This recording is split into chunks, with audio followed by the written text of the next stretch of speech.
할렐루야. 오늘도 영상 예배에 오신 모든 성도님들 환영하고 축복합니다. 오늘 본문의 말씀은 마태복음 22장 29절부터 33절까지의 말씀입니다.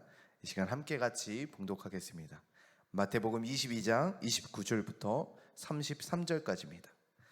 예수께서 대답하여 이르시되 너희가 성경도 하나님의 능력도 알지 못하는 고로 오해하였도다.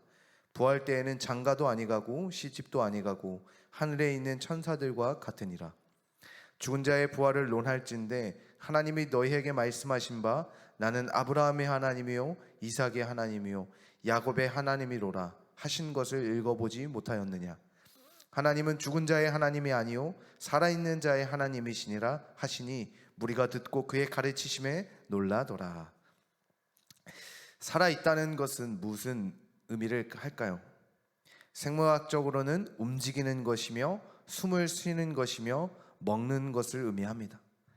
그런데 놀라운 사실 한 가지는 우리 인간의 몸은 세포로 되어져 있습니다. 세포들이 모여서 인간의 장기, 피부, 모든 몸을 구성하게 됩니다. 그런데 더 놀라운 사실은 이 세포가 계속해서 재생산하고 만들어지고 재생산되어지고 있다는 것입니다. 그런데 다른 한편으로는 세포가 또 죽기도 한다는 것입니다. 죽은 세포를 대체하는 세포를 다시 재생산하게 되는 것이 바로 우리의 몸의 세포들입니다. 세포가 재생산되지 않는다면 인간은 살아있는 것이 아니라 죽은 것입니다. 그렇듯 살아있다는 것은 계속 움직이고 행동하며 생명을 재생산하는 것을 말하고 있는 것입니다. 그렇듯 살아있다는 것은 움직여야 합니다. 행동해야 하며 또 다른 말로는 생명을 계속해서 만들어내야 하는 것입니다. 그렇지 않을 때 그것은 죽은 사람이기 때문입니다. 오늘 본문에 이렇게 말씀하고 계십니다. 나는 살아있는 자의 하나님이다 라고 말씀하고 계십니다. 오늘 말씀의 제목은 바로 살아있는 자의 하나님입니다. 그렇듯 우리는 움직이는 신앙, 행동하는 신앙, 더 나아가 생명을 살리는 삶의 신앙 가운데 살아가야 한다는 것입니다. 움직이는 신앙, 행동하는 신앙이 무엇인지 오늘 말씀을 통하여 함께 나누어 보려고 합니다. 오늘 본문은 사두개인들이 예수님을 향하여 공격하는 내용입니다. 예수님을 공격하는 문제는 형의 가계를 잇기 위해 동생이 형수와 결혼하여 아이를 낳게 해야 한다는 계명과 관계되어 있습니다. 부활이 있다면 7 형제와 다 관계를 맺은 이 여인은 누구의 아내가 될 것이라는 질문이었습니다. 어떻게 보면 계명의 말씀에 질문이 될 수 있다고 생각할 수 있습니다. 그러나 예수님은 그들을 향하여 이렇게 말씀하십니다. 너희가 성경도 하나님의 능력도 알지 못하는 고로 오해하였도다.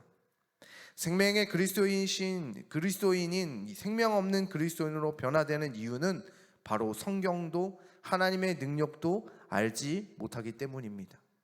하나님의 말씀도 하나님의 능력도 믿지 못하기 때문입니다. 하나님의 말씀을 아는 것은 매우 중요합니다. 하나님의 능력을 믿는 것은 매우 중요합니다.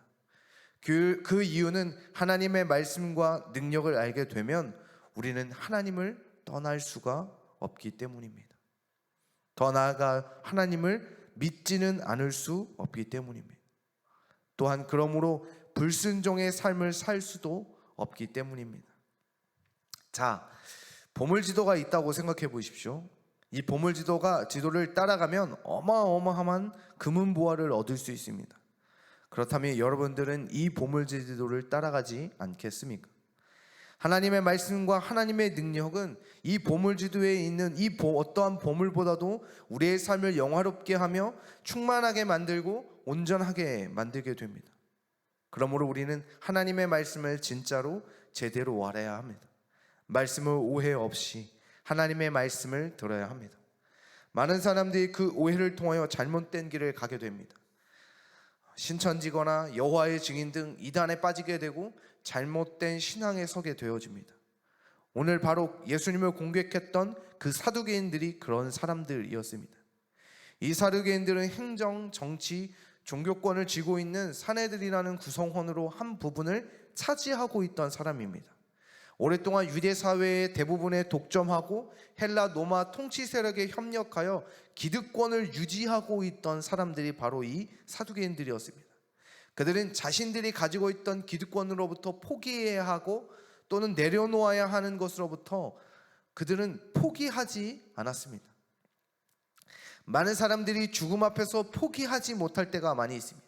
부모님, 남편, 아내, 자식들, 아니면 집, 돈, 명예, 권력, 이 모든 것들을 포기하지 못하고 부여잡고 있는 사람들이 매우 많이 있습니다. 그런데 그것은 살아있는 것이 아닙니다. 돈이 많거나 부자이거나 명화와 권력, 부모님, 남편, 아내, 자식들로 풍성함을 누리며 살아가는 것이 나를 살리는 것이 아닙니다. 그것이 내가 살아있구나를 깨닫게 하는 것이 아닙니다. 오늘 마태복음 32절에 등장한 살아있는 하나님이라고 말씀했던 이 말씀은 출애굽기 3장 6절의 말씀을 인용한 말씀이었습니다. 애굽의 노예로 살던 이스라엘 민족을 향하여 하나님께서 말씀하신 것입니다. 출애굽기 3장 6절 이후인 7절과 8절을 읽어보면 이렇게 말씀하고 있습니다. 여호와께서 이르시되 내가 애굽에 있는 내 백성의 고통을 분명히 보고 그들이 그들의 감독자로 말미암아 부르짖음을 듣고 그 근심을 알고 내가 내려가서 그들을 애굽의 손에서 건져내고 그들을 그 땅에서 인도하여 아름답고 광대한 땅, 젖과 꿀이 흐르는 땅, 곧 가나안 족속, 헷 족속, 아모리 족속, 브리스 족속, 히위 족속, 여부스 족속의 지방에 데려가려 하노라. 우리를 살리는 것은 다른 것에 있지 않습니다. 돈을 버는 것, 가족과 자녀, 명예, 권력, 이것을 나를 살아있는 자로 만드는 것이 아닙니다. 나를 어려움에서 고난에서 건져내는 것이 아닙니다. 8절의 말씀이 얼마나 은혜가 되는지 모르겠습니다. 내가 내려가서 그들을 애굽의 손에서 건져내고 하나님이 내려오신다고 말씀하고 있습니다. 하나님께서 높은 곳에서 낮은 곳으로, 그분이 누구이십니까? 바로 예수 그리스도이십니다. 우리를 구원하시기 위해 하늘 보좌를 버리시고 오신 예수 그리스도, 그분이 우리를 건져내신다고 오늘 말씀하고 계십니다. 오늘 예수 그리스도의 구원의 손길을 통하여 건져냄 받은 우리 모든 성도님들 되시기를 주님의 이름으로 축복합니다.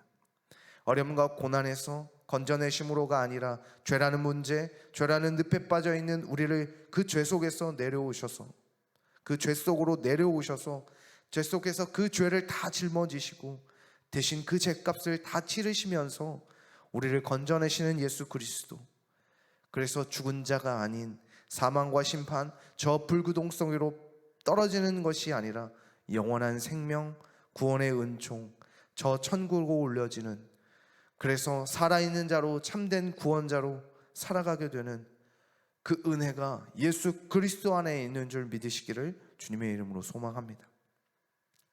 그런데 이러한 구원이 단순히 우리의 생명이 끊어지는 그 순간에만 주어지는 것이 아닙니다. 오늘 제목이 살아있는 자의 하나님이라는 제목입니다. 우리가 살고 있는 지금 이 순간 예수 그리스도를 말씀을 믿고 또한 그분의 능력을 믿고 살아가는 우리에게 오늘 이 시간 우리의 삶 가운데 살아있는 그 하나님으로 찾아오셔서 이스라엘 민족을 그 애굽 땅에서 구원하심과 같이 또한 그 광야의 삶 가운데 하나님께서 인도하여 주셨고 먹이셨고 보호하셨고 그러므로 저 광대한 가나안 땅으로, 축복의 땅으로 인도하셔서 그 땅을 살아가게 하시고 점령하게 하시고 누리게 하셨던 그 살아있는 하나님이 오늘 이 시간 예배하는, 또한 말씀을 듣고 믿음으로 하나님의 능력을 믿고 살아가는 우리 모든 성도님들 가운데 하나님께서 동일하신 축복의 은혜로 더하시는 줄 믿으시기를 주님의 이름으로 소망합니다. 그러므로 이 시간 내가 하나님의 말씀을 제대로 알고 주님의 능력을 온전히 믿어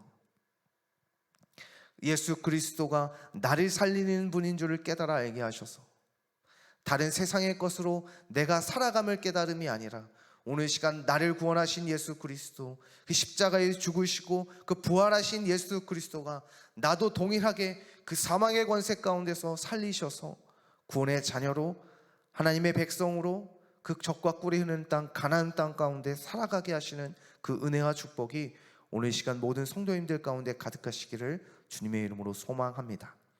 아멘.